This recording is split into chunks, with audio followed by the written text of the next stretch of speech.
Hi, this is Nicolette Lambert with Birth Multiverse, and this is our lecture on natural pain relief options. So there really is no guarantee that you are going to have a natural birth that is painless. Some women have reported that, but a lot of women say that they experience some pain. However, there's also no guarantee that if you get an epidural that will provide pain relief or make the birth a better experience, or even be safer for the baby at all. Pain and medication actually does affect babies, so there are trade-offs either way. Now, some mothers have had long, hard labors and they still felt the process of giving birth naturally was very much worth it. Because when you give birth naturally, your body is uninhibited in being able to release all of those hormones that are so good for bonding and again, talk about the beta endorphins that do help block pain. But even mothers who've reported having a painless labor say that it's still very intensely physical, and it's a lot of hard work. And every mom and baby is different in every case. There are options, though, that are drug-free that almost any mom can use for helping to reduce the pain in labor. So this is my number one here, positioning, because I found that for me, that made the biggest difference of all between my first birth and my second and third births. Because in my first birth, I was really worried about, how nobody could support me, get me in the position I needed, because I really wanted to be supported from like under the arms and in this sort of squatting position. And I felt like the midwives and my husband weren't necessarily supportive of that. When I had my second when I had my second and my third babies, I really kind of mandated that I had to be in the position I wanted, and it went so much better. And there was a lot less pain, pushing went a lot easier, no tearing, only minor tearing with my second baby. That was very easy to deal with.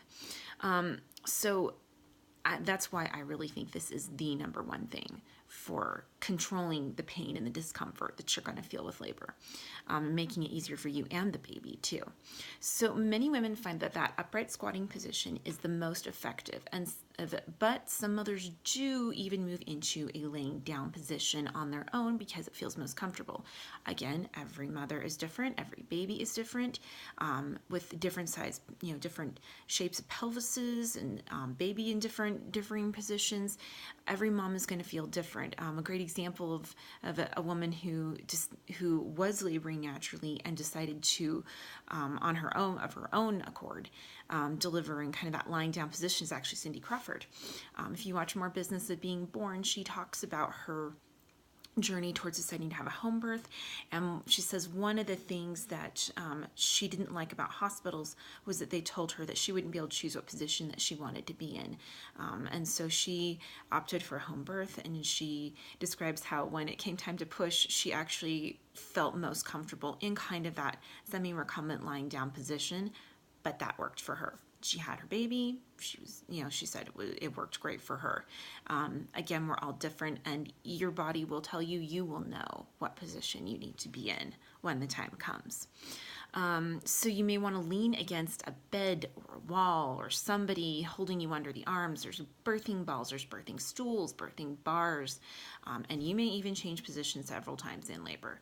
That's just what your body needs to do. It's all completely normal. There is no sort of textbook regulation of you have to be in this position the whole time.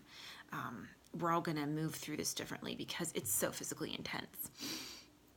And the benefits, though, pushing in a position that is comfortable for you, it can help prevent tearing, since it will allow your pelvis to open up more completely and let the baby out more easily. It can also help your baby get more oxygen during birth, because we know that when a pregnant woman lies on her back, it can reduce the oxygen to the baby, and this is why pregnant women are told especially in that last trimester, not to lie on their backs because it restricts oxygen flow to the baby. And so it stands to reason if we are laboring and pushing in an upright position that could increase the available oxygen for the baby and prevent a lot of problems with heart rate dropping and whatnot. Also, research from the International Chiropractic Pediatric Association shows that laboring and pushing in that semi-recumbent position in hospitals and the movies leads to an increased risk of stalled labor, forceps, vacuum extraction, and cesarean surgery. And those are all things we'd really rather avoid if we don't need them. So again, labor in a position that feels comfortable to you, not what other people are necessarily telling you you should do. Let's talk a little about herbs, homeopathics, and essential oils. Herbs, essential oils, and homeopathics can also ease your labor pain. Motherwort is an herb that can be used to alleviate pain in labor. Black cohosh is another great herb for painful back labor and pain in that. And it pairs especially well with blue cohosh for kind of stimulating more uterine contractions during labor. Essential oils, fennel, lavender, and marjoram are good essential oils for pain relief in labor, but it's usually a good idea to just have somebody let you sniff them, like put it on a cotton ball and put it under your nose, because if you start diffusing it, that's going to hang in the air for a while, and when you're in labor, what you like and what you don't like can change very quickly. And so that lavender or that fennel that maybe smelled really good a minute ago might be completely disgusting to you in another minute or two. So diffusing is generally not a good idea. I remember when I toured UCSD, University of California, San Diego Medical Center, their birthing center, the midwives there said that they typically used cotton balls for essential oils with laboring women. They'd put the essential oil on a cotton ball, put the cotton ball up to mom's nose. That way it can be discarded quickly when it starts smelling disgusting, and mom's happier. Homeopathy is another one you can try. There's aconite is helpful for labor pains that are accompanied by extreme fear of labor. Nux vomica is good for labor pains in moms who are feeling extremely irritable and sensitive to light and noise. And chamomile is well suited to pain that is accompanied by angry outbursts. Another one is reflexology.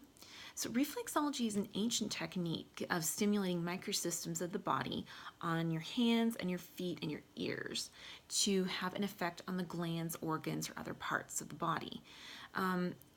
It's not been held in very high regard by the medical profession for a long time, but recently it's been the subject of a few studies which yielded some very positive results. A 2011 study from Iran showed that laboring mothers who received reflexology treatments not only reported less pain in labor, but they also had shorter labors. And many midwives and doulas do learn some reflexology techniques specifically for labor for this very reason. Massage. Massage can be very relaxing during labor, and it can help you with those labor pains.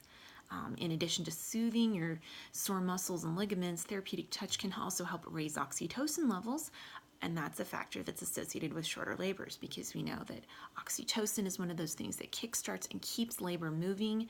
In fact, they give, in hospital, when a woman's labor stalls out or slows down, they start giving her Pitocin, which is synthetic oxytocin. Well, get a massage, some therapeutic touch, make your own oxytocin. Multiple studies have shown that moms who receive massage during labor report significantly less pain and have shorter labors than mothers who do not. Massage has also been found to decrease levels of cortisol, and that's the hormone that's associated with stress, and it's another reason it probably makes for shorter labors and a less painful delivery. Excuse me. So another thing you can try is perineal massage. Because your pain in labor doesn't always come just from contractions.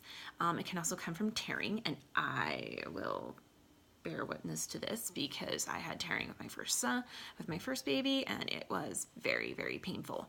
So if you're pushing in that squatting position, or if you're laboring in water, it can help prevent tears. Another thing you can do, though, is perform perineal massage to gently stretch the perineum and help prevent tearing. Perineal massage, you want to start massaging about 6 weeks before your due date. To do a perineal massage, you or a partner will take some olive oil or vitamin E oil and just gently stretch the back of the vagina in a U-shaped pattern for a few minutes at a time, just once or twice a day. Now, You can also add essential oils like lavender or a prenatal blend with massage oil. And there's actually some interesting research behind this. This is a study from the University of Iraq in Iran. Iran seems to have a lot of studies coming out about how labor can be improved with natural remedies. But they found that women who received a perineal massage in the second stage of labor, not even necessarily before labor, but in the second stage of labor, with lavender essential oil had a greater rate of intact perineum than women who received only massage or no massage at all.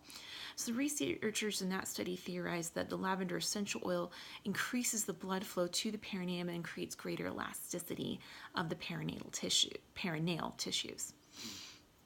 Hypnobirthing. Hypnobirthing is a birthing method that uses relaxation techniques to help release fear and tension. I've known some women who've used this and they have really, really loved it. The idea is that when a woman feels fear about childbirth, it can cause a stress response in her body, which increases the pain associated with labor. If she can overcome her fears of birth, the theory is that a mother will have less pain in labor.